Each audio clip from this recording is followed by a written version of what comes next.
Buenas tardes, sobre todo a los que nos estáis viendo desde la conexión de Zoom que tenemos en Oficina Evolutiva, que permiten interactuar en el evento, también en el canal de YouTube de Grupo Bancorvo y, por supuesto, el canal que emite larioja.com.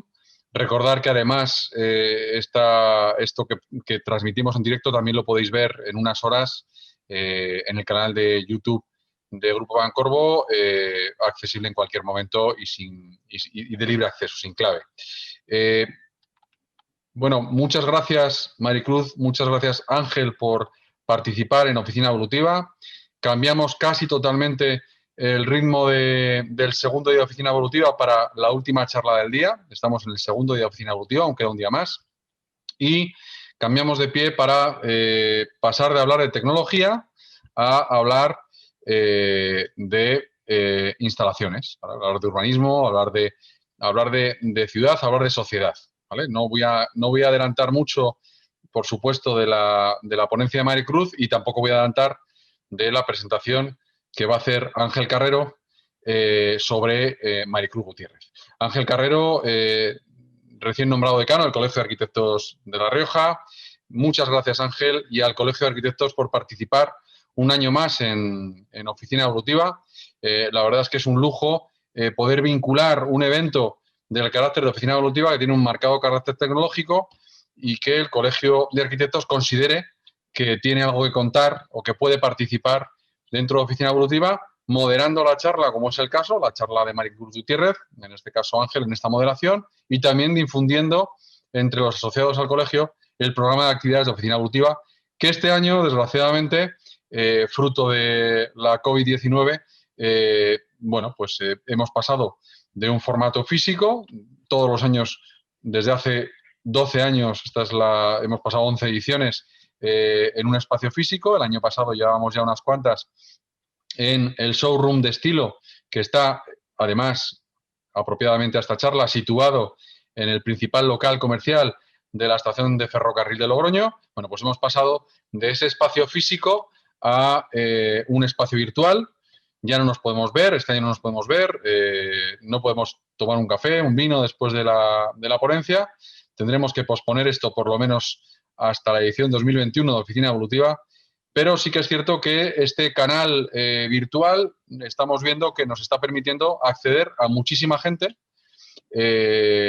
Todas las charlas, bueno, pues tienen una difusión mucho más amplia y esto tiene también sus ventajas, ¿no? Yo creo que las videoconferencias, las videoreuniones y el teletrabajo ha llegado para quedarse y seguramente el año que viene, cuando podamos hacer una oficina evolutiva de nuevo física, sigamos manteniendo abierto este canal virtual.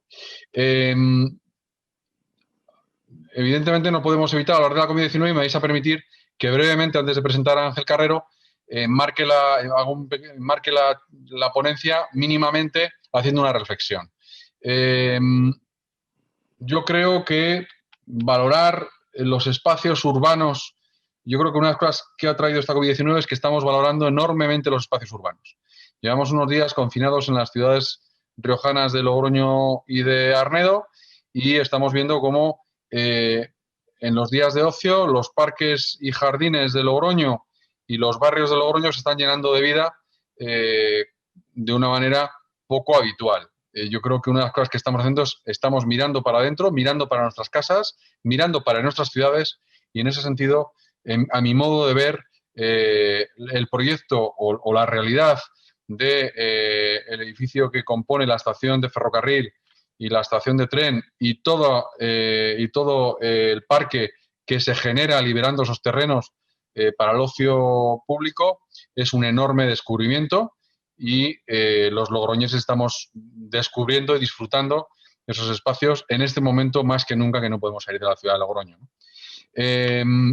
Paso a presentar rápidamente, porque no quiero restar minutos a Maricruz, presento rápidamente, como decía, a Ángel, porque solo he hablado del Colegio de Arquitectos. Bueno, el Colegio de Arquitectos de La Rioja, habitual colaborador de Oficina Evolutiva, estrena decano, Ángel Carrero. Ángel es arquitecto, especialidad de urbanismo por la Escuela Técnica Superior de Arquitectura de Madrid. Desde el 2003 es arquitecto gerente de CEPA, Arquitectura e Ingeniería SL. con muchas obras en proyectos singulares, edificios sociales, sanitarios, industriales. Además, ha participado en numerosos congresos, tiene proyectos firmados por toda España, incluso algún proyecto fuera de España, y tiene un reto al frente del Colegio de Arquitectos enorme, porque yo creo que estamos viendo en un momento absolutamente histórico que nos obliga a reinventarnos a todos. En este sentido, agradecer, Ángel, tu presencia, la del Colegio de Arquitectos, y dejarte ya la palabra para que puedas presentar a Maricruz. Tienes la moderación en tus manos. Gracias. Gracias, José Luis. Muy buenas tardes. Gracias a todos los que nos estáis viendo. Esta es una oportunidad de vernos online, que es un mundo virtual que también estamos dándonos cuenta de que es tan real como la realidad misma. Tengo la oportunidad de presentar una conferencia dentro de lo que es la oficina evolutiva del Grupo Pancorbo, a la cual estamos agradecidos por su invitación, en la cual es uno de los temas que no es una conferencia muy interesante llamada El jardín y el ladrillo, sobre el soterramiento de Logroño. No estamos hablando solamente en esta conferencia que vais a oír de un edificio, de una red de infraestructuras, de un jardín, sino de muchos usos que han conjugado una de las inversiones más grandes que ha habido en los últimos 25 años o 30 años en Logroño y en La Rioja, y que tiene una calidad que he estado estos días leyendo un libro, Nuevas Naturalezas, de la estación intermodal, que a pesar de que hemos estado viendo cómo ha crecido delante nuestra, nos enseñará la riqueza de lo que estamos haciendo. Para poder dar esta conferencia tenemos aquí a Maricruz Gutiérrez Contreras, nacida en Madrid en el año 63, arquitecta como yo de la Escuela Técnica Superior de Arquitectura de Madrid, fuimos coetáneos incluso en la carrera, compañeros comunes que tenemos, pero Maricruz, cuando acabó la carrera, se vino aquí a La Rioja, como yo me vine más tarde. Ella vino en el año 90 y empezó a desarrollar aquí su actividad profesional. Yo vine más tarde y ella está recién terminada la carrera, viene aquí a La Rioja. Estuvo trabajando en la Administración Autonómica, posteriormente en el Ayuntamiento de Logroño, y a partir del año 2004 es directora técnica de la Sociedad de Integración del Ferrocarril. De esta forma, es la persona que más puede contarnos qué es lo que está pasando en estas actuaciones, que visualmente estamos viendo un espacio urbano que, tal como lo estamos viendo ahora ante un urbanismo distópico en esta situación de pandemia, que todo se nos hace como extraño y ajeno, lo que va a hacer es recuperar estas zonas para los comportamientos afines se puedan expresar con diferentes usos y afinidades que existen. Doy la bienvenida a Maricruz, si me Gracias. está... Ahí, vale. Gracias, Ángel. Buenas tardes, Maricruz. Buenas tardes a todos. Bueno, pues gracias a los dos, a José Luis por la invitación, a Ángel por la presentación. Voy a pasar directamente a hacer la presentación. Espero que os resulte entretenida. Está dividida en 4 bloques. Antes de pasarla os comento un poco. Son 4 bloques muy cortitos. Uno de antecedentes, es por poner un poco en situación la actuación. El proyecto urbano, cómo se gesta, cómo se compone, cómo se conforma, y luego dos aspectos que igual son los más originales, bueno, pues por contar y por mostrar algunos aspectos igual menos conocidos o desde otro punto de vista, ¿no? Uno se llama techos y suelos y otro se llama bajo tierra y jardín. Voy a pasar y ya me diréis luego qué os parece. Comparto pantalla.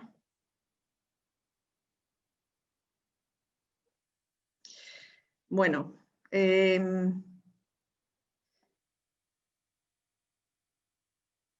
estos son los cuatro pequeños bloques en los que he dividido la presentación. Los antecedentes, muchos conocéis de sobra cuáles son, pero bueno, esta es una imagen que nosotros ponemos siempre porque partimos de aquí en 2004.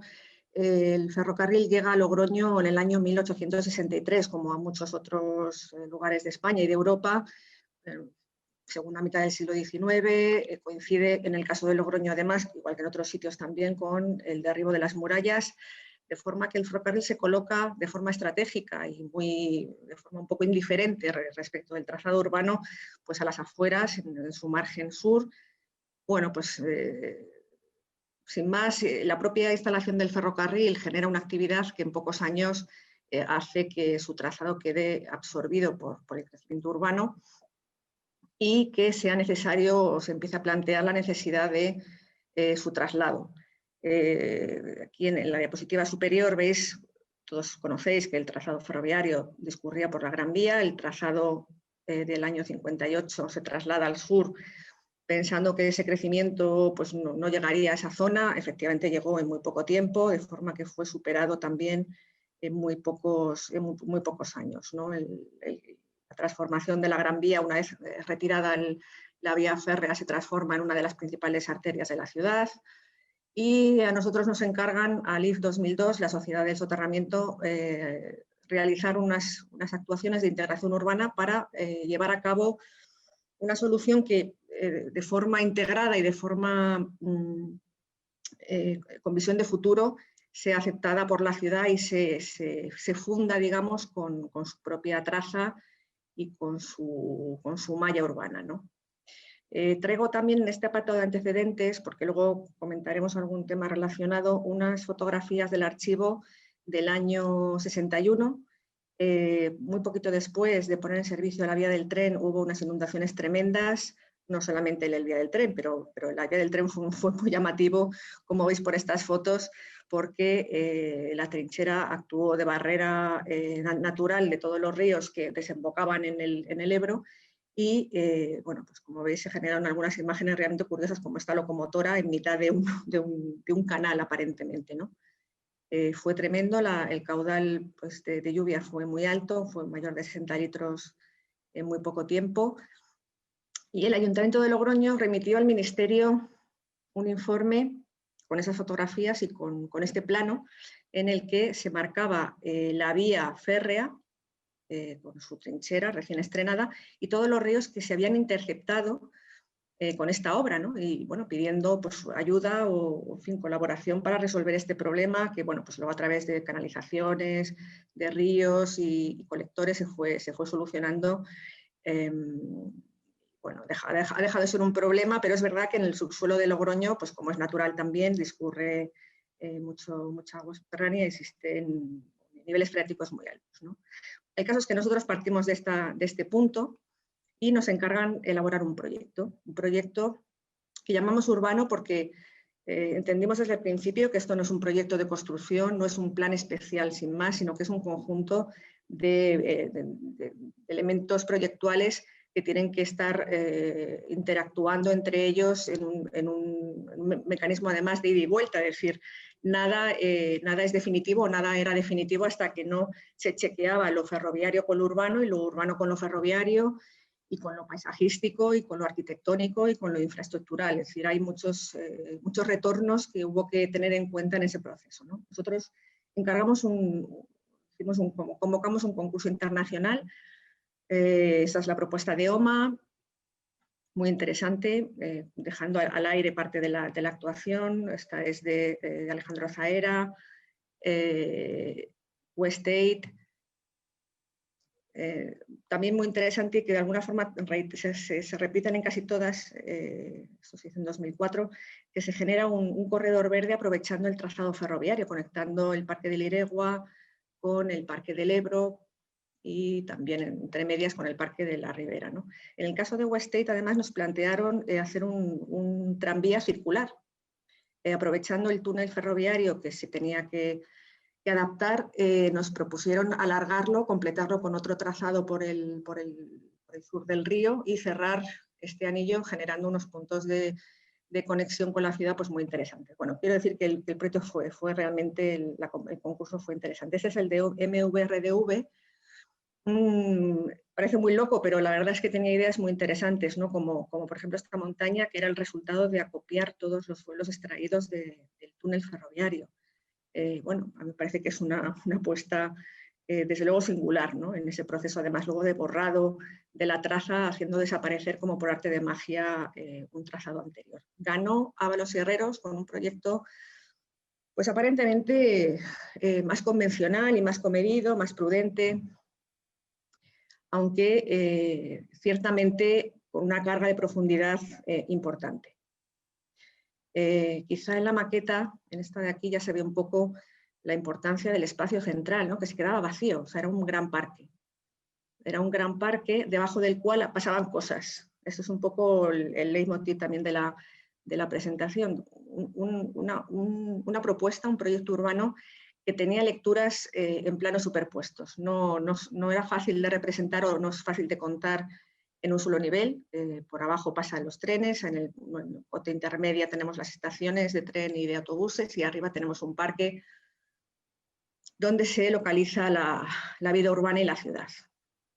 Este proyecto, esta maqueta con sus planos y tal en 2004, a mí me recordaba un escrito de Ábalos del año 92, cuando aún estaba con Juan Herreros, en el que hacían referencia a una estratificación de la ciudad moderna en contra o a diferencia de la concepción bidimensional de la ciudad hasta ese momento, ¿no? Y cómo esto genera oportunidades nuevas y además bueno, pues, sinergias que pueden ser aprovechadas como oportunidades para la ciudad, ¿no? De hecho, veremos que en nuestro caso esta superposición de usos lo que ha permitido es precisamente crear un gran espacio verde, como decía José Luis, ahora tan apreciado, ¿no? Quizá en aquel momento por algunas partes se cuestionaba que por qué hacemos un parque aquí si esto no era el objeto de la actuación, ¿no? Inicialmente tenemos 147.000 metros cuadrados de suelo de zona verde frente a los 68.000 que exige el plan general. Es decir, estamos superando con mucho el mínimo que efectivamente se establecía el plan general, que nos parecía que tenía que convertirse en la esencia de la actuación. Desde luego hay viviendas y por supuesto tenemos que venderlas porque tenemos que pagar con ese retorno parte de la inversión realizada. Pero desde el punto de vista urbano, el gran protagonista de la actuación es el parque, es el vacío. El sitio en el que además ahora vamos a necesitar poder ir a pasear y desarrollar parte de nuestra actividad, porque efectivamente las cosas se han puesto muy mal y ahora nos damos cuenta de lo que realmente vale tener un parque cerca de casa, ¿no? Este sería un punto crítico o esencial de este proyecto, ¿no? Esta generación de la zona verde. Esto es posible, ya son algunas imágenes de la edificación, de la ordenación. Aquí parece todo muy normal. Cuando nos damos cuenta de que esta superposición requiere pues un tipo incluso de grafismo diferente, incluso desde el punto de vista registral, tener que inscribir parcelas registrales una encima de otra, pues nos empezamos a dar cuenta de la carga de profundidad que venía detrás de la propuesta de Ábalos, ¿no? De hecho, nosotros tenemos 3 niveles de calificación de usos en cada zona. Es decir, ahora tenemos un pequeño problema con el ayuntamiento porque nos piden volcar esta información del plan especial, que está ya aprobado definitivamente, al plan general y decimos, bueno, pero ¿qué plano quieres poner? El de la cota parque que llamamos, que es el superior, el de la cota estaciones, que está en este caso a nivel de calle, que es donde están las estaciones debajo del parque, o la cota andenes. En realidad hay que poner todos, porque esto es un conjunto que no se define de una forma únicamente bidimensional, sino que tiene estas 3 capas de relaciones. Gracias a esta superposición de capas tenemos este parque, utilizando las cubiertas de las estaciones de tren y de autobuses como prolongaciones del parque a nivel de calle, ¿no? Eso es un poco la novedad y un poco lo que hace el proyecto atractivo, yo creo, y diferente en muchos sentidos.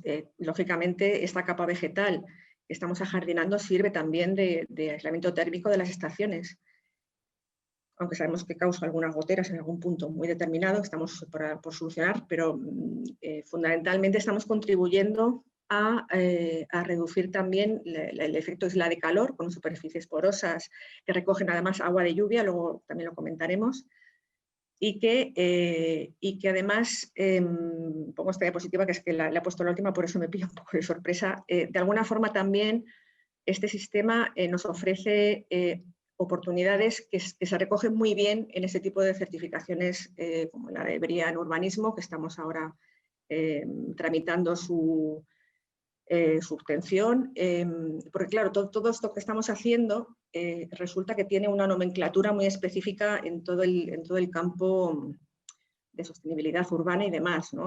Soluciones basadas en naturaleza, sistemas de drenaje urbano sostenibles, es decir, estamos implementando desde el año 2004 cosas que se reconocen ahora más recientemente como de calidad ambiental y que reduce la huella de carbono, en fin, una serie de cosas que nosotros estamos, por supuesto, tramitando porque es reconocer lo que ya estaba hecho. Es decir, no estamos haciendo nada nuevo que no estuviera ya de antemano, incluso en las primeras ideas del plan, ¿no? Y este es un poco el proyecto urbano, en sus rasgos generales, no vamos a entrar más ahí, está aprobado como plan especial, están todos los proyectos grandes aprobados y esto nos genera una oportunidad de contar gráficamente, con fotografías sobre todo y también con planos, esta actuación cómo se ha llevado a cabo, entendiéndola como una superposición de techos y suelos, es decir, cada capa que vamos a construir tiene un suelo y tiene un techo y cada uno responde a unas necesidades, ¿no? He traído dos fotos solo para romper un poco el tono inicial muy centrado en lo que es, porque para hablar de los techos a lo que me quiero referir es que los techos pues pueden ser así, es decir, para que pase un avión, pues nada, simplemente el techo se abre para dejar pasar la cola del avión. Los suelos, esta foto, la verdad es que la meto siempre en todas las presentaciones por una razón o por otra, porque desde el minuto cero me parece que es muy interesante, incluso desde el punto de vista de la integración urbana, ¿no? Cuando hablamos de integración urbana, ¿qué llamamos integrar el tren en la ciudad? Bueno, esto está integrado, tendrá sus problemas, pero está integrado. La traigo aquí para ejemplificar lo que llamamos suelo, es decir, también el suelo tiene que ser construido en cada uno de los niveles. Aquí tenemos un nivel de calle, un nivel ferroviario que tiene un suelo muy específico, que son las vías del tren, y luego encima tiene unas vías, unos edificios, unas oficinas, ¿no? Bueno, eso es lo que quería contar un poco y quizás sea un poco lo distinto de esta presentación. Las capas del tren, de las estaciones y del parque se relacionan a través de la arquitectura. La arquitectura es lo que las pone en conexión después de haber sido definidas por el urbanismo, de alguna forma. Es decir, hemos visto que el urbanismo califica este nivel que hemos llamado cota andenes, este nivel que hemos llamado cota estaciones y este nivel de arriba, que es variable, y que hemos llamado cota parque. Es el edificio arquitectónico el que desarrolla la idea urbanística. Siempre partimos de la base de que el punto de origen siempre es el urbanismo, es el proyecto urbano. Puede ser un plan especial, puede ser un conjunto de elementos proyectuales. En este caso es verdad que hay muchos elementos proyectuales. Está el plan especial, está el proyecto de infraestructura, de soterramiento estrictamente de ingeniería, está la arquitectura que desarrolla también otros aspectos. Bueno, hay muchos grupos distintos y muchos instrumentos de diseño, digamos, ¿no? Pero lo que tenemos que hacer, lo que hemos hecho, es construir suelos y construir techos, ¿no? En el grafismo de los proyectos, yo creo que es muy indicativo de este enfoque, ¿no? En todos los dibujos de Ábalos se ve muy bien siempre los techos, siempre me llamaba la atención, además queda muy bonito, es muy vistoso, pero de alguna forma también está marcando un poco la intensidad del punto, es decir, ahí está pasando algo interesante, digamos, ¿no? Algo que no es lo normal en un proyecto más convencional, ¿no? Por ejemplo, a mí me parece que está muy bien, aquí se rompe esa linealidad en la superposición de capas, aquí aparece la capa de andenes, no aparece la capa intermedia, aquí están las escaleras mecánicas de la estación de tren y aparece arriba el techo. El techo responde y se va conformando por unas necesidades interiores que son distintas de las de arriba. De arriba hay una lógica topográfica de parque en el que se busca generar unos caminos, los caminos cuando uno va por el monte, pues lo que busca normalmente es buscar unas pequeñas vaguadas, uno no suele subir campo a través por la mayor pendiente, sino que va buscando esos caminos, y aquí se van conformando con estas curvas de nivel y con estos puntos topográficos que lo que nos van dejando son estos huecos entre el techo de abajo, la topografía de techo inferior y la topografía de suelo superior. Bueno, este dibujo aquí se ve muy bien esta intensidad de dibujo, ¿no? Como además se ha dibujado y se transparenta un poquito, no sé si lo veis, la estructura que está por debajo del falso techo y cómo se van conformando unos huecos, que parece como una gruta, en fin, tiene este aspecto, digamos, como por referencia de cueva. Y esos otros planos también me parecen muy, muy interesantes en ese mismo sentido. Es decir, aquí, no sé qué me pregunto, dice, bueno, pero aquí, ¿qué es lo que está dibujado? ¿Estas líneas qué son? Bueno, pues son las líneas de falso techo interior que van como una especie de tac, cortando la pieza, esta es la estación de autobuses, y te va mostrando cómo se va abriendo o cerrando esta especie de cueva donde se va localizando los distintos elementos, ¿no? Esto, pues igual, aquí está la cúpula, cómo se va conformando a lo largo estos elementos, cómo la superficie de arriba se va plegando. Este es de la estación de tren, me gusta mucho, lo he traído porque además al dibujar en rojo estas zonas, lo que está marcando de forma muy gráfica es dándole al calculista de la estructura dónde tiene que colocar la estructura. Es decir, esto es lo que la arquitectura está pidiendo como elementos interiores, los espacios que tiene que conformar, pues, con su luz y con su formación, con su diseño tradicional de la arquitectura, que es un espacio con luz. Y las superficies, aquí se ve, por ejemplo, en esta zona del parque, aquí se ven estas pequeñas vaguaditas que son por donde discurren los caminos, buscando esas zonas de menor pendiente, ¿no? Y dentro, pues el calculista de la estructura puede poner lo que le parezca mejor, ¿no?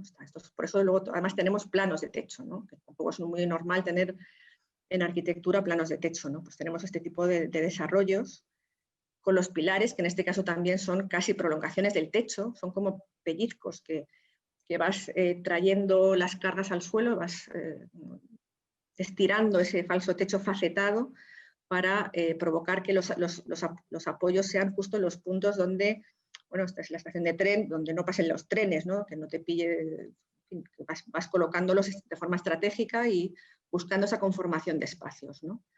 Si este es el otro era el embés, este es el haz de esa superficie con la topografía que se pretende de parque, que, bueno, se aprecia mucho la volumetría, ¿no?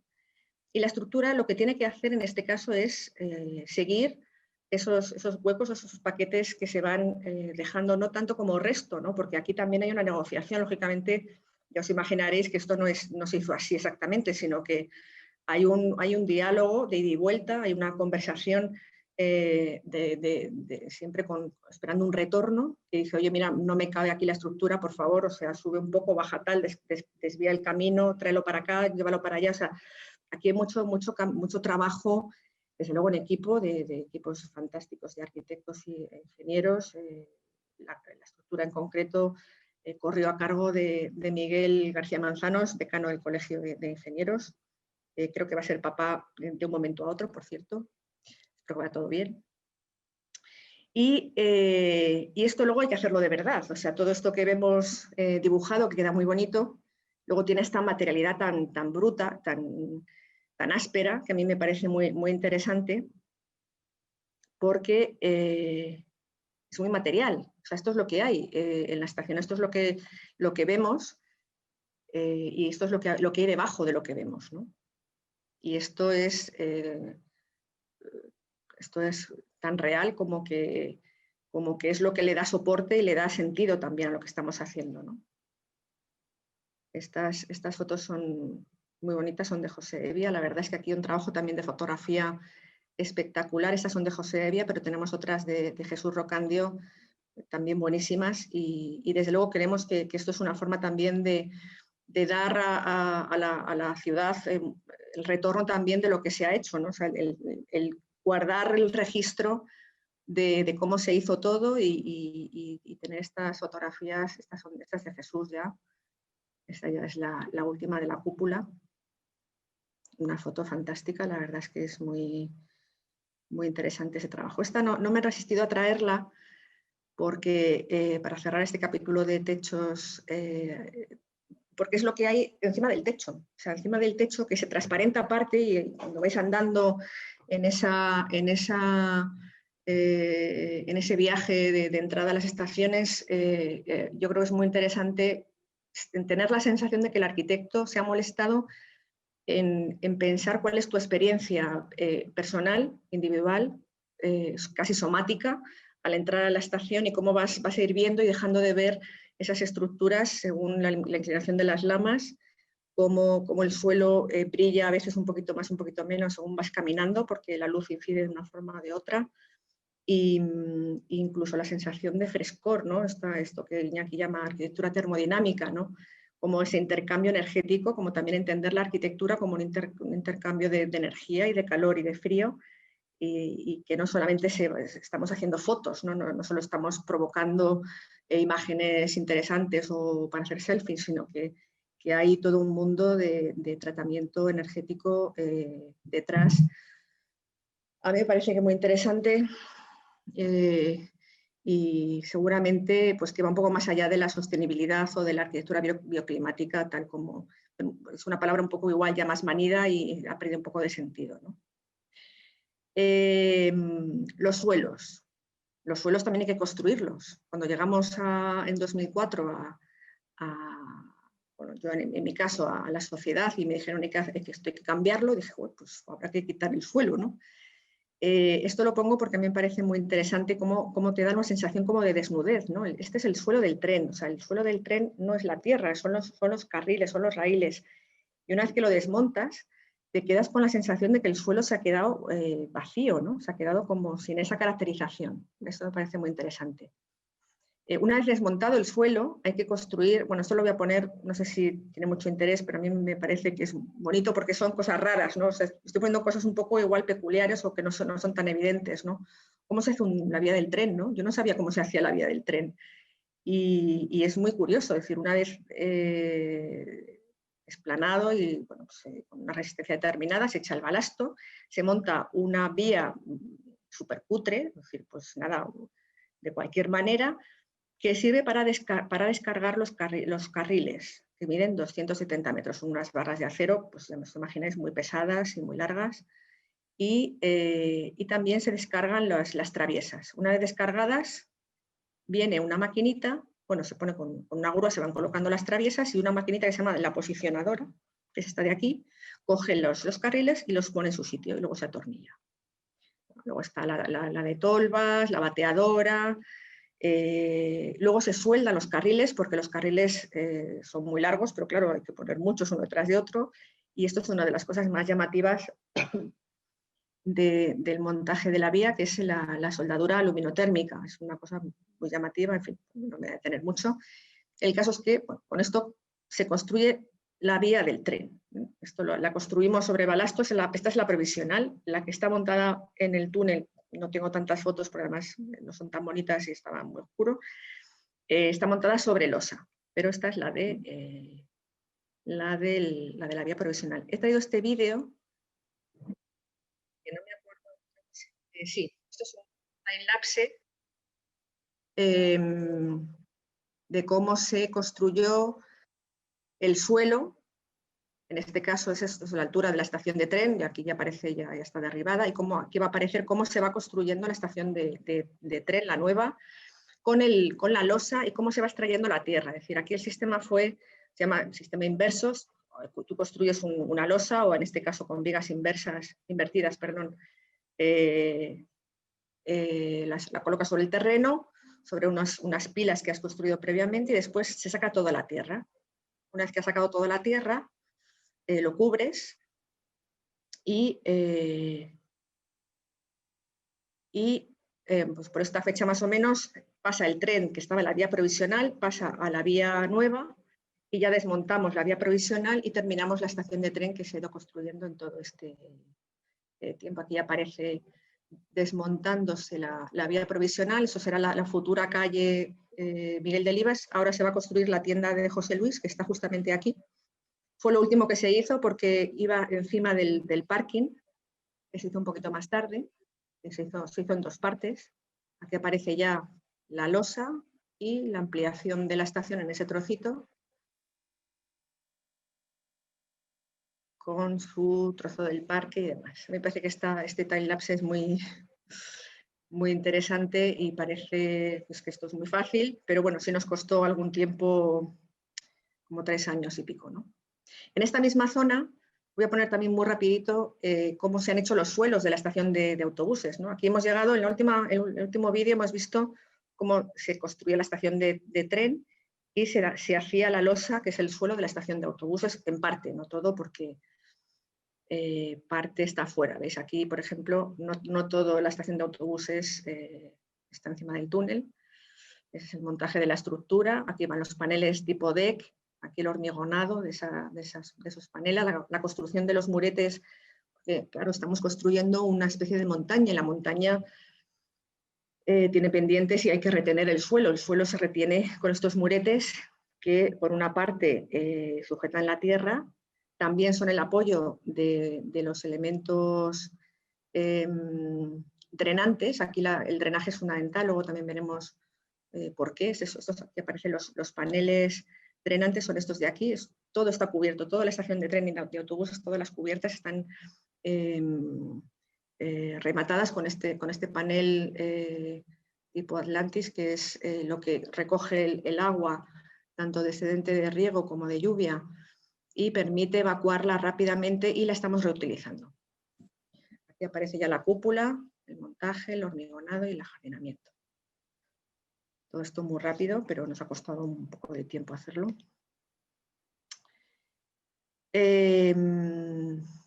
Bajo tierra y jardín. Hemos visto cómo el proyecto urbano se ha ido construyendo, entendiendo que es una superposición de suelos y techos y que es lo que nos permite usar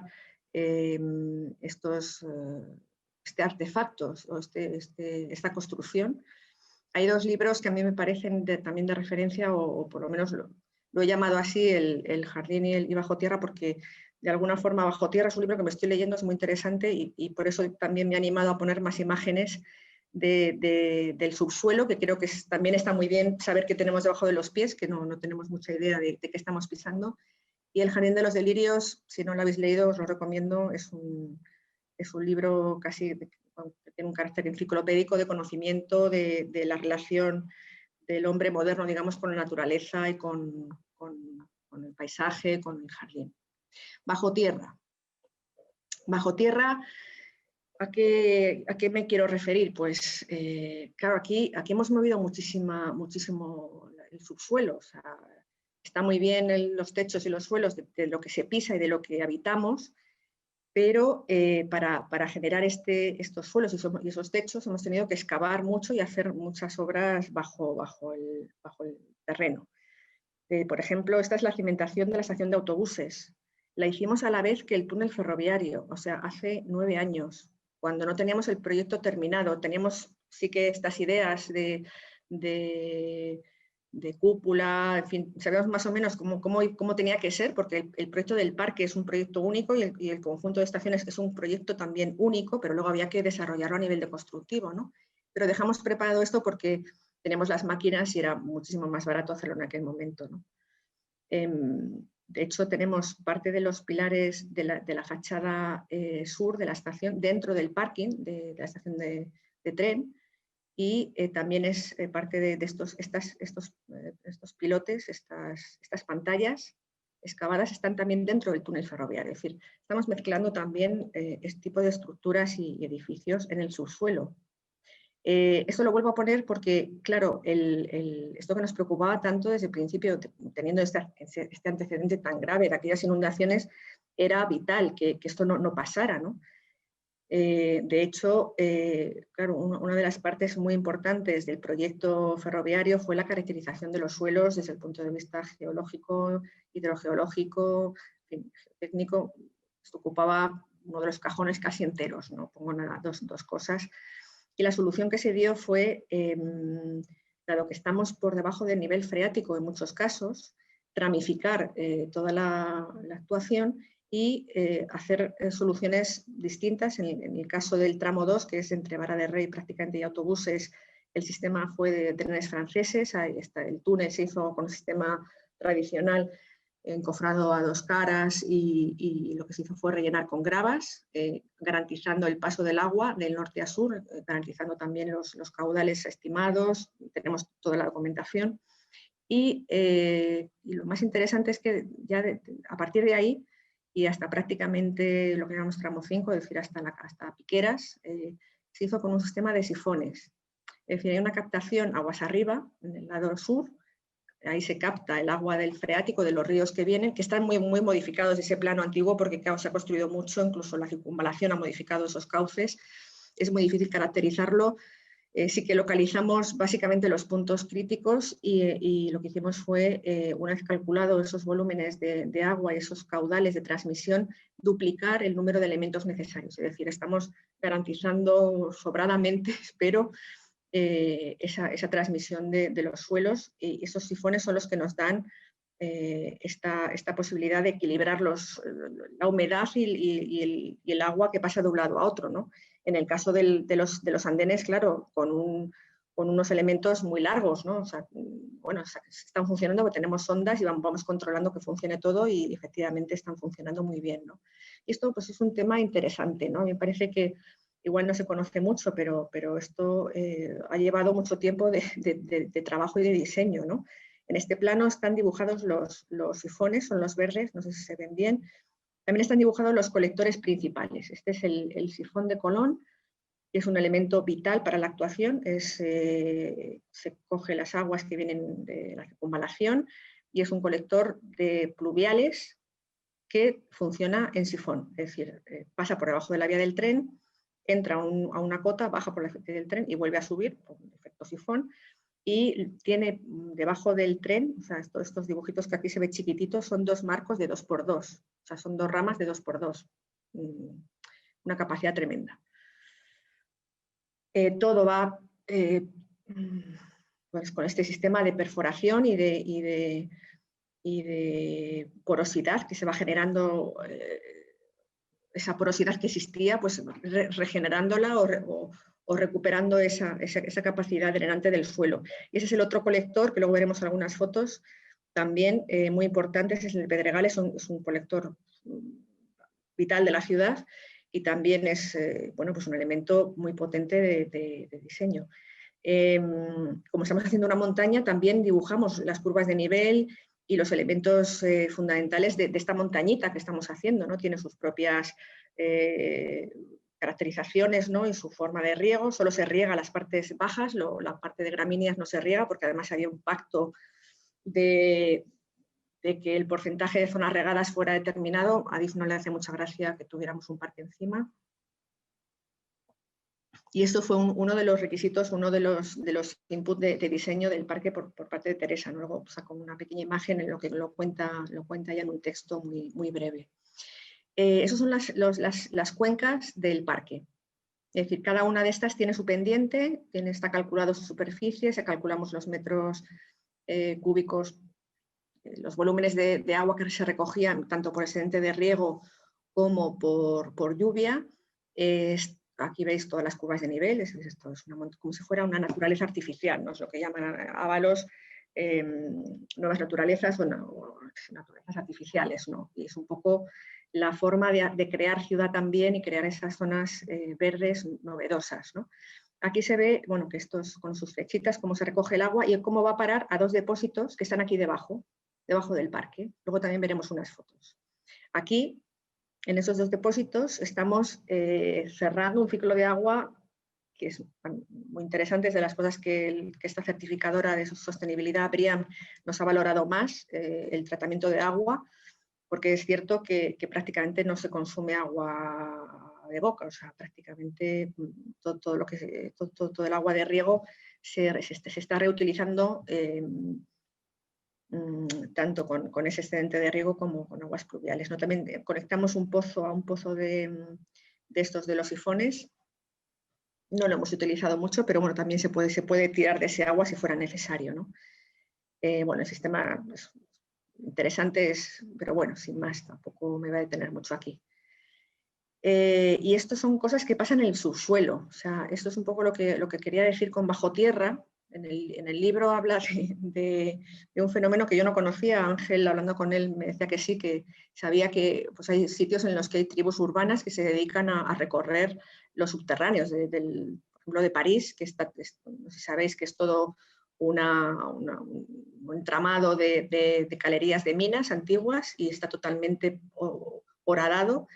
Y aunque muchas están medio derruidas y demás, hay pues, gente que se dedica, son exploradores urbanos, se dedican a contraviniendo todas las normas y demás, a explorar y a recorrer esos subterráneos porque les mola ir por ahí de extranjis, ¿no? Bueno, pues aquí no hay eso, ¿no? Pero sí que es muy interesante representar porque se adivina esa huella de las manzanas, de las calles, en fin, de esos puntos interesantes, por decirlo así, el sifón de Colón, ¿no? Esto es un poco lo que pasa debajo de nuestros pies, todos los sifones, el túnel del tren, en fin, pues todo esto es necesario para que luego tengamos otras cosas, ¿no? Y bueno, pues unas cuantas fotos del subsuelo son durante la obra.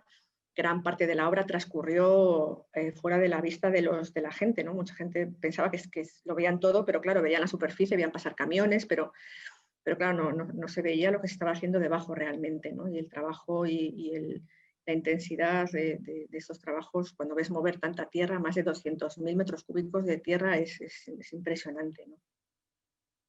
Ese es el colector de Colón, por cierto, que se mantuvo durante un tiempo hasta que hicimos el sifón. Y bueno, aquí se ven las pantallas, que fue lo primero que se hizo, hincar las pantallas y después ya echar la losa y después excavar, ¿no? Esto es una de las salidas, luego ya montar las vías del tren. Aquí, como veis, es sobre losa, no es con balasto.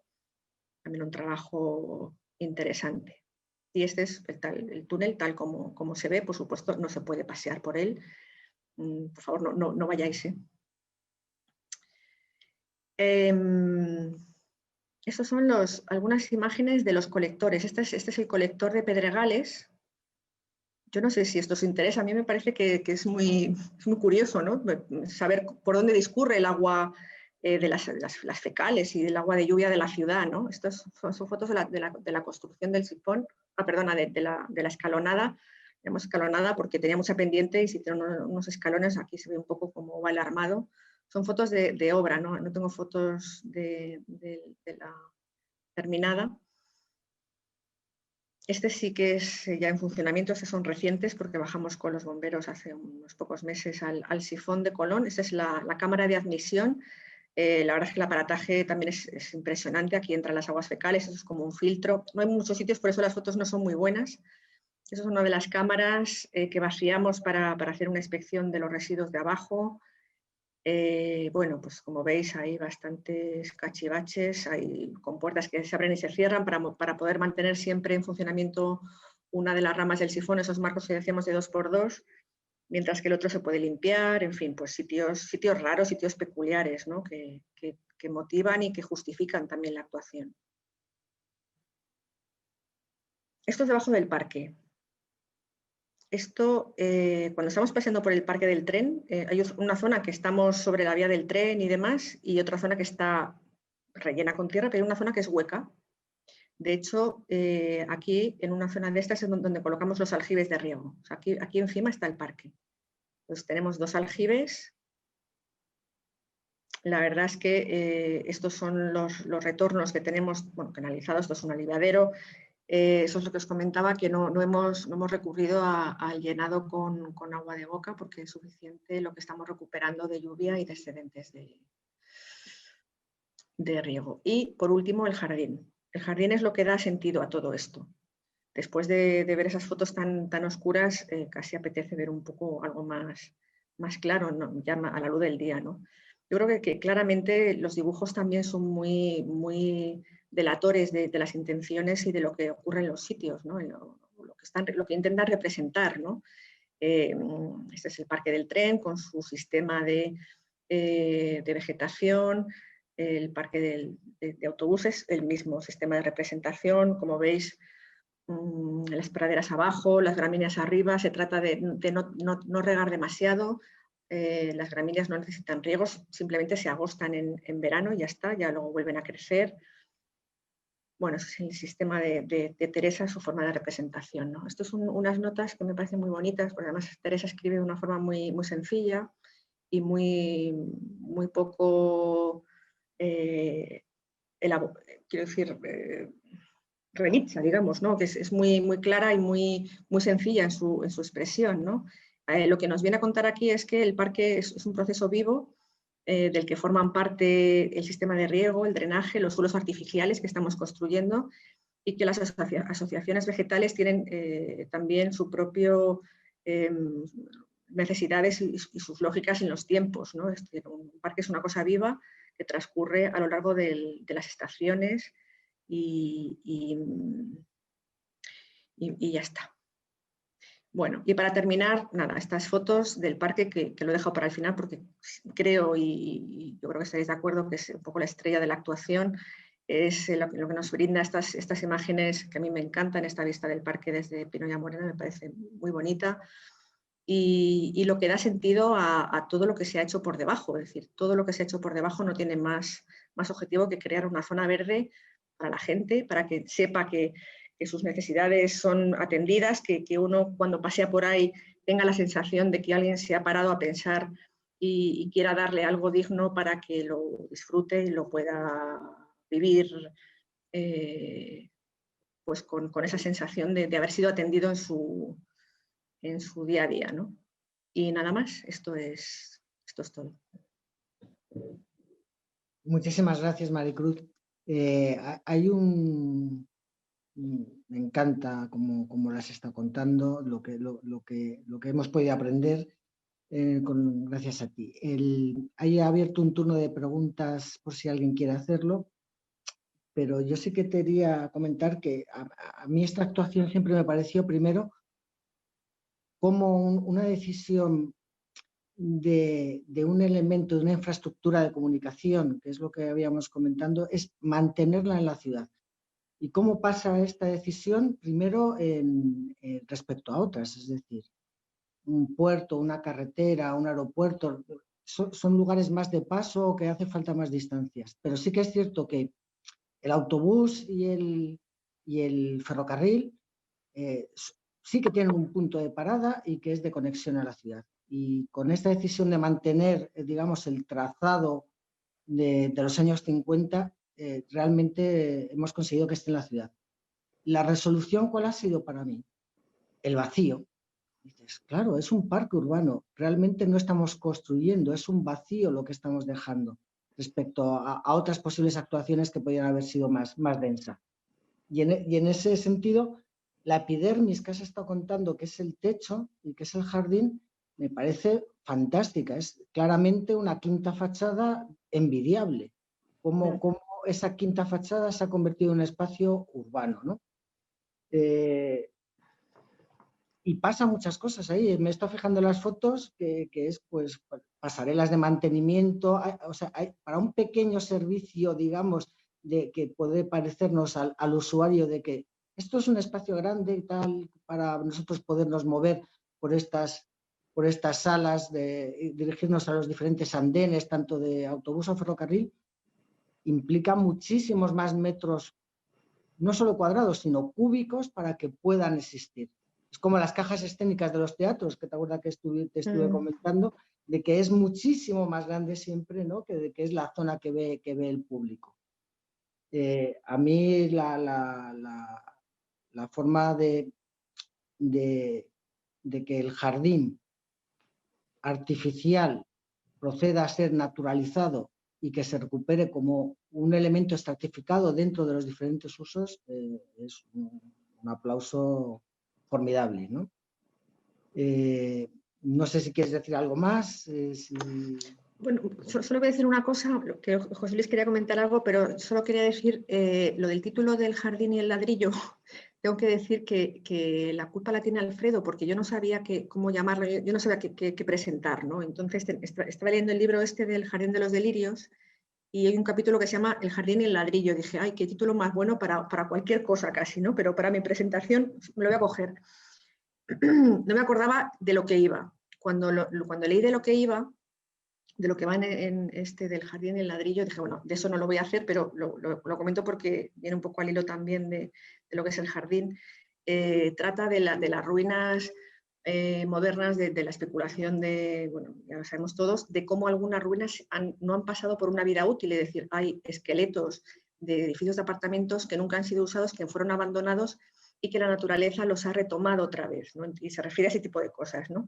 Y sí que, por comentar una cosa que se me ha ocurrido ahora, las gramíneas, que no se riegan, seguramente si esto llega a ser una ruina urbana alguna vez porque se abandona, porque pierde sentido, lo único que se va a mantener son las gramíneas, porque las gramíneas no hace falta hacer nada con ellas. Es decir, las gramíneas es lo que aparece cuando en las ruinas aparece la vegetación más fea y más rastrera y la acaba ocupando. Lo que se seca es la hierba y lo que queda son las gramíneas, ¿no? Es un poco bueno, si tengo que explicar el título, lo diré así.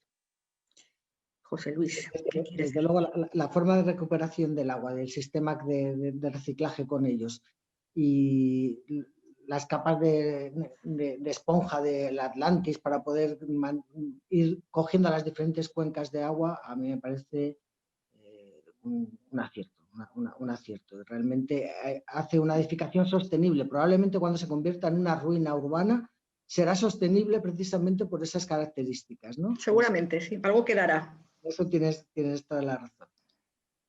Pues no veo Tenía ninguna una pregunta, Ángel, si me permites. ¿Sí? Tenía dos preguntas mías, no me puedo aguantar. Y una que me ha llegado de un amigo por WhatsApp que está viendo y que en vez de mandarlo bueno, no ha podido mandarlo por Zoom porque él está en larioja.com.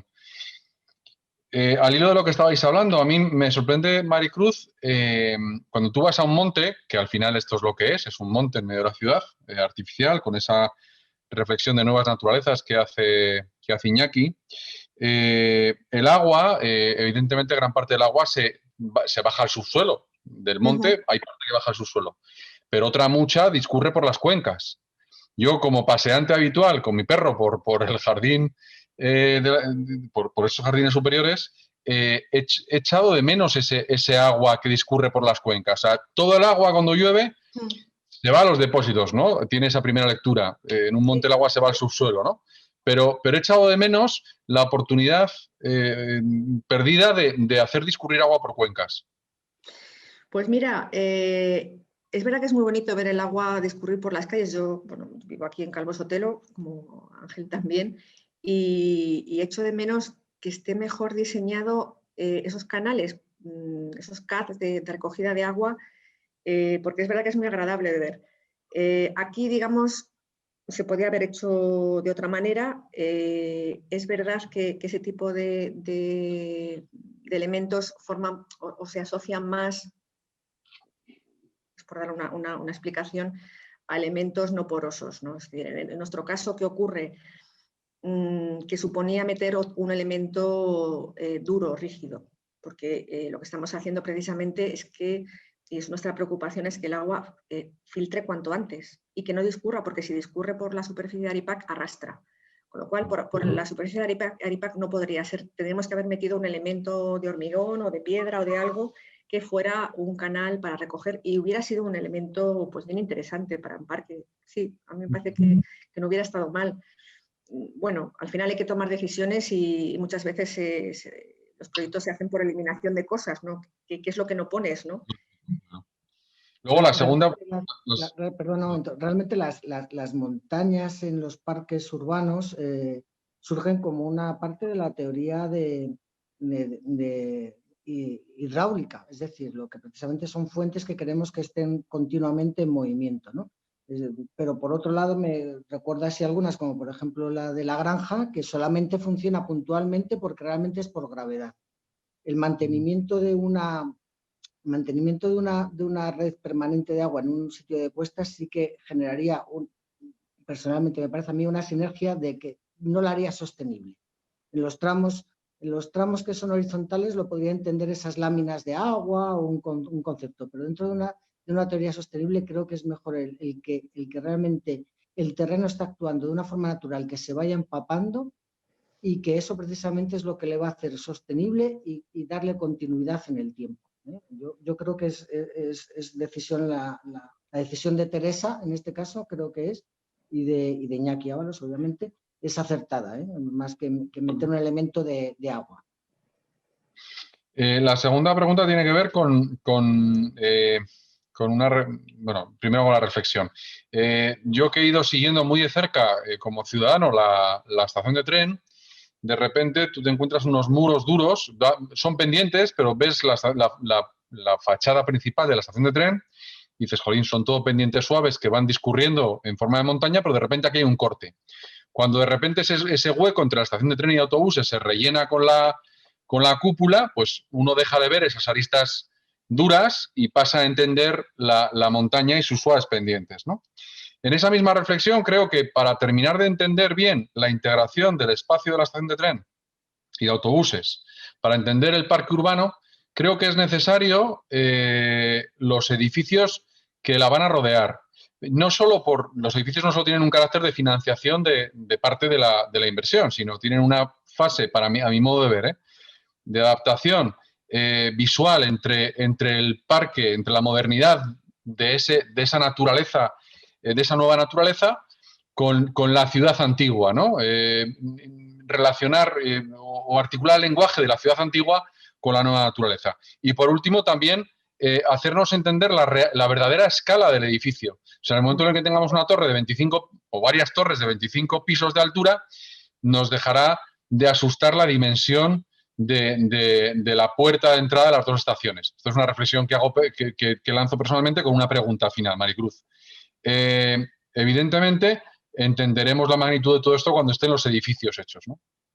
Sí, eso tienes toda la razón. Es decir, es muy difícil pensar que esto, si por lo que fuera no se hicieran las torres ni las viviendas, perdería parte de su sentido. Es verdad que esto necesita estar pinchado con esas 5 torres al menos. El resto igual puede ser más dudoso, pero sí que esas 5 torres forman parte de la lógica arquitectónica, son imprescindibles, porque sitúan y balizan, que lo digo a veces esta palabra, ¿no? Balizan la localización de las estaciones. Ya, si alguien me lo ha oído, pues bueno, es que creo que es así. Es decir, cuando alguien pregunte dónde está la estación de tren, porque no hay ningún cartel, no pone Adif grande en ningún sitio, ¿no? Pues tirando donde las torres, ¿no? O donde Pancorbo, pueden decir también las dos cosas, ¿no? Eso es lo que de lejos, cuando vengas por la autopista, igual que ahora cuando vienes de la autopista y ves las 3 torres de la Gran Vía, se ve muy bien desde ahí, pues verás las 3 torres de la Gran Vía y un poquito más arriba y más alto, porque el terreno ya ha subido un poquito más, verás las 5 torres del soterramiento y dirás, pues ahí está pasando algo. Y según te acercas, todos esos renders que tenemos de visualizaciones de la promoción inmobiliaria, de cómo va a quedar y tal, se entiende perfectamente la proporción y le da cierta escala. Le da cierta escala. Todo está un poco fuera de escala, ¿no? Las torres van a ser, no son, digamos, los edificios que conocemos convencionalmente, de 5, 6, 7, 8 plantas, son más altos. El parque es un parque elevado, tampoco es una cosa muy normal. En fin, es como un puente más que como un elemento de conexión. Entonces sí que le da sentido, ¿no? Y es verdad que esa imagen, que inevitablemente nos movemos también por imágenes y asociamos las cosas por cosas que hemos visto en otros sitios, nos va a recordar a cosas y nos va a cerrar el círculo generando esa percepción que es la que se busca y la que está intencionadamente buscada en el proyecto, ¿no? Sí, tienes toda la razón. Y la última pregunta va para ambos. La última pregunta por mi parte va para ambos, que tiene que ver con la visión sobre... Claro, estamos hablando de un proyecto que va a marcar, bueno, que a mi modo de ver es el principal proyecto arquitectónico que tiene la ciudad de Logroño en toda su historia. Evidentemente tenemos iconos como el Ayuntamiento de Boneo, tenemos iconos muy relevantes como la zona de las Palacinas, hay iconos vinculados a grandes firmas de la arquitectura, pero yo creo que la dimensión que tiene este proyecto supera a cualquiera de ellos. Por lo tanto, hay que entender este proyecto mirando no al presente, sino a los próximos 100 años o a los próximos por lo menos 50 años. Bajo vuestro modo de ver, lo mismo que liberar los terrenos o trasladar la estación del ferrocarril de la antigua Gran Vía en los años 50 a Avenida Loete, convirtió la calle Gran Vía de Logroño en la principal avenida de la ciudad, con un marcado carácter comercial y de vida social. ¿Qué creéis que va a significar, a ambos os lanzo esta pregunta, qué creéis que va a significar este proyecto para los próximos 50 años? ¿Qué pasará ahí dentro de 20 años?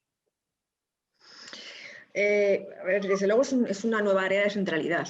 O sea, suena un poco así cursi dicho, pero sí que es verdad que este tipo de actuaciones, las estaciones de alta velocidad unidas con otras estaciones, en este caso con un parque y una promoción de calidad, digamos, lo que está trasladando, más que trasladar, está generando otra nueva área de centralidad. El Espolón será el Espolón, Gran Vía será la Gran Vía, y esto va a ser otro punto de atracción. Desde luego creemos que comercial, social, de ocio, de esparcimiento, es decir, yo creo que esto cuando se termine la promoción inmobiliaria, se hagan las 1000 viviendas y esto tenga su vida, y habrá comercio, habrá otra vida en este entorno. Es decir, no estamos haciendo un parque para la ciudad ya construida, estamos haciendo un parque también para lo que está viniendo y lo que se va a generar. En un curso de verano que hicimos con la universidad trajimos a una experta en temas de dinámicas asociadas a la alta velocidad. Una ingeniera de aquí de Santander, pero también una mujer vinculada al turismo enológico en Borgoña y una americana en California. Lo que nos venían a decir es que la alta velocidad, o la velocidad alta, me da igual, ya estamos hablando en otros términos porque seguramente alta velocidad no tiene sentido, tiene más sentido hablar de velocidades altas, con más frecuencias de trenes y demás, y en este caso vinculada con el autobús, tampoco transforma tanto las ciudades o los entornos de las estaciones. Sí que se generan oportunidades que hay que estar muy al loro, hay que estar muy predispuesto para captarlas, porque tampoco vienen solas, es decir, las oportunidades están ahí y hay que explotarlas de muchas maneras, que convendría estar pendiente, ¿no? Me acuerdo que hablando con aquella gente nos decían, ¿y por qué no se pone una oficina de información de la denominación de origen Rioja dentro de la estación de tren, por ejemplo? O se facilita en una agencia de viajes más o menos organizado, pues puntos de recogida en el mismo punto de la estación de tren, de autobuses, para recoger a gente y hacerles unas visitas y luego devolverles al punto del... Es decir, hay muchas cosas que se pueden hacer. Me acuerdo que no me acuerdo cómo se llama esta mujer de Borgoña, nos dijo que ellos hicieron muchos planes previos a la llegada de la alta velocidad, sobre todo porque preveían mucho tránsito, que tampoco hubo tanto con París, y que la mayoría fracasaron, pero que de lo que aprendieron de aquellos fracasos empezaron a implementar otros sistemas de aprovechamiento comerciales, turísticos, de ocio y demás, y que, bueno, pues funcionan también bien, sí, pero es decir, por sí solo tampoco va a haber un cambio radical. Hay que estar pendiente y aprovecharlas, detectarlas bien y aprovecharlas con buenas políticas y sobre todo muy lúcidas y muy oportunas, ¿no? No sé, Ángel. Yo en mi opinión, no es un polo porque es más bien rectangular la zona, ¿no? Es un imán en la cual, sobre todo, no solamente las comunicaciones, que eso es un potencial muy importante, sino también los habitantes. Es decir, en un sitio donde va a haber una densidad de población dejando mucha zona libre, porque es con las torres, se va a generar un potencial clarísimo de desarrollo de la ciudad en esa parte de una categoría que tendrá diferentes conexiones. Mejorando además las comunicaciones, el tiempo de rotación de las circulaciones que tenemos actualmente, tanto en ferrocarril como en autobús, va a permitir sinergias con todos los polos cercanos también que tenemos. yo creo que sí, que es una zona que va a transformar la ciudad en su crecimiento. Como en tantas otras, pasó hasta, no sé, en París con la Villette, en Madrid con Azca en su momento, es decir, o en Moscú con la zona también de los rascacielos donde el río.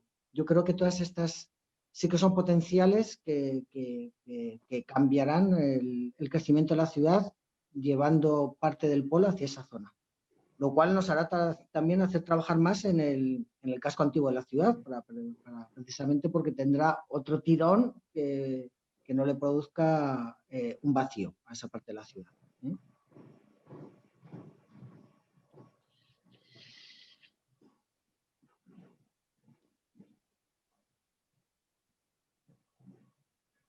No estamos.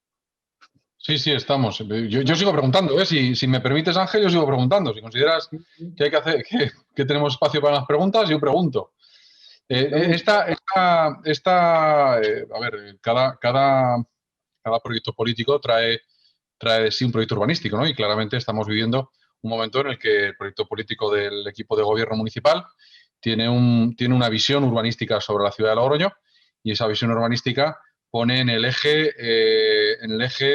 al peatón y al ciclista, ¿no? Esta es por lo menos la declaración de intenciones del alcalde de Logroño y su equipo de gobierno. Eso requiere hay un roce en las calles que ya están ocupadas, y los planteamientos urbanos que ya existentes, bueno, pues evidentemente hay que encajar. Y evidentemente se producen roces, ¿no? Hay actuales hábitos en esas calles, hábitos comerciales, hábitos hosteleros, hábitos de tránsito de vehículos y de tránsito de peatones, pero claro, en una zona nueva como es la zona del ferrocarril, en la que, aunque está planeada, aún hay espacio para adaptar ese planeamiento a esta visión política. Maricruz, ¿hay alguna adaptación que estéis haciendo en el proyecto para consolidarla con esta visión que tiene el actual equipo de gobierno de ese tránsito peatonal? Bueno, yo creo que sí. O sea, de hecho, paramos una obra porque la nueva corporación no quería hacer unos cambios en el proyecto de Vara de Rey. En la obra de Vara de Rey se planteó algo tan drástico como una rescisión de contrato de una obra contratada. Sé que están trabajando en un proyecto nuevo, ha salido publicado la configuración del cruce. Y sí, eso es una parte de la actuación de las cargas de urbanización que tenemos que complementar, ¿no? Y se están adaptando. Yo creo que este proyecto es maleable en el sentido de que admite, porque la urbanización siempre lo admite, es decir, hay cosas que podrían ser contrarias a la esencia del proyecto, es decir, hay cosas que no se podrían hacer, ¿no? Sin desvirtuarlo radicalmente. Por ejemplo, no construir la cúpula hubiera sido un error de calado, y yo creo que pues, un acto casi vandálico, ¿no? Pero y eso no lo admite la actuación, pero cambiar la urbanización yo no le veo ningún problema. Estamos diciendo que hemos generado 147.000 metros cuadrados de zonas verdes. Creo que estamos alineados con muchas cosas que se están proponiendo, ¿no? Hablamos de que esto funciona como una supermanzana. Prácticamente los viales tanto de hermano Sergio Belchite como Juan Boscán, Maestro López, son irrelevantes desde el punto de vista del tráfico. Se podrían llegar a peatonalizar. Eso convierte toda esta pastilla, que llamamos un bulevar, en una especie de supermanzana, que es un término muy al uso también ahora, ¿no? Nosotros nunca habíamos llamado así, pero funciona realmente como una supermanzana. Ya tiene muchos ingredientes alineados con temas, hemos visto, sostenibles, de ciclo de agua, de isla de calor, en fin, de reutilización de suelos obsoletos. Es decir, estamos precisamente alineados con esas cosas. Tenemos un carril bici que, porque está interrumpido en la puerta de la estación de tren, habrá que continuarlo la idea es llevarlo hasta Espartero, pero hay que reprogramar también esas conexiones con los nuevos planes de la corporación, ¿no? Digamos que la disposición es la mejor, los mimbres que ofrece la actuación lo permite y además lo agradece. Es decir, son cosas que encajan muy bien con esto porque es la vocación de ciertos principios que se han explicitado después, pero que esto ya estaba todo en el 2006, en el plan especial aprobado inicialmente, ya se contemplaban todos estos aspectos de eficiencia energética, estudios de soleamiento, estudios de drenaje, en fin, movilidad, está contemplado, ¿no? De hecho, Lobete siempre nosotros lo planteamos como un vial que una vez puesto en servicio Miguel Delibes pasaba a ser un vial secundario que admitía la reducción de la calzada y la ampliación de aceras a un carril por sentido, porque es que ningún estudio de tráfico te pedía más, ¿no? Igual que esos dos que te digo transversales no son necesarios a efectos de tráfico viario y se agradecen mucho desde el punto de vista peatonal. En esa idea de alargarlo, estamos hablando de la fase 1, pero tenemos la fase 2 y la fase 3, creemos que se puede seguir integrando el ferrocarril, por ejemplo, el tramo de Vara de Rey, República Argentina, Chile, pues se requiere una actuación porque tiene deficiencias de integración evidentes, ¿no? Y en esa voluntad de crear ese corredor verde, cuantas menos interrupciones haya de carácter diario, pues va a funcionar mejor. Yo creo que realmente estamos hablando de un proyecto de integración, precisamente, ¿no? Y la integración busca afinidades, es decir, el Ayuntamiento de Logroño tiene los medios, las herramientas para poder seguir trabajando en la integración y en las afinidades con lo que quiera desarrollar en esta zona, porque al fin y al cabo lo que estamos hablando es urbanización, es un lienzo en blanco lo que tiene actualmente, pendiente todavía de desarrollar el tema de residencial y comercial. Es una oportunidad que el Ayuntamiento de Logroño tiene que aprovecharlo y sacará rédito y rendimiento.